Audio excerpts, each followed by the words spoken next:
Jets season has been a disaster, and despite the struggles by Aaron Rodgers, he says these final 5 games should not impact whether the Jets should or should not want to bring him back next season. Listen to this. I think it is ridiculous, with all due respect. If they want me to stay, fantastic. If it takes these 5 games, maybe they don't know what I bring to the table. But that being said, I'd love to play really friggin' well the last 5 games.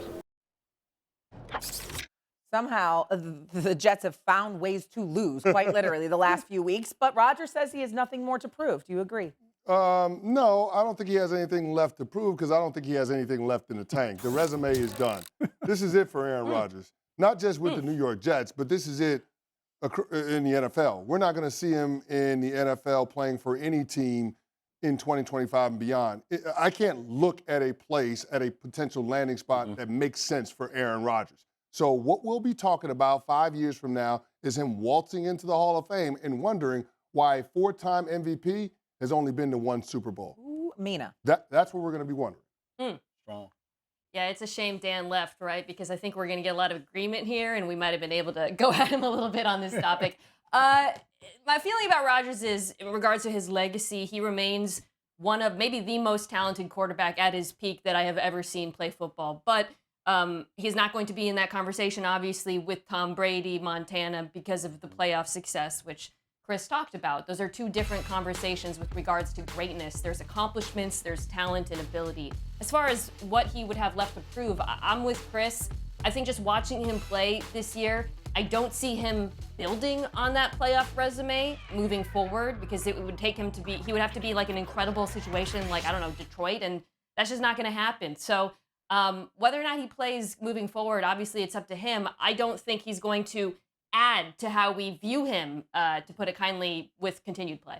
Yeah, listen, you talk about wanting to continue your career, 5 more games, you have anything to prove. I had a defensive coordinator, Greg Williams, that used to say every day is an interview. When you get tired of competing, it is time to retire. So for Aaron Rodgers, if he wants to continue to play, you have 5 games to go out there and show the New York Jets or whoever else franchise that, hey, I'm still capable of playing and going out there and winning games. They've been shut out in the second half at 3 games out of their last 6. Yeah. And a lot of that has to do with how he has played. So, of course, he has a ton to prove. Now, when you want to go legacy and talk about all those things, that's a different conversation that's had once a guy retires. But while you're still out there playing and competing and wanting to go out there and represent a team, you always have something to prove. Every day at practice, every single game. And for Rodgers, when it hasn't gone well and you haven't played well, of course you have to go out there and play and show everybody that you still can do it. But I haven't seen it this season.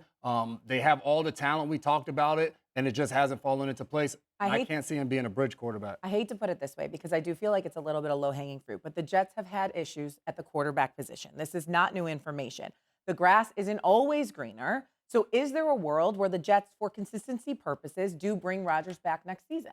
No, and here's the thing. The issues that the Jets have been dealing at quarterback the last couple of years ain't because of anything the Jets did. This is all Aaron Rodgers' barbecue.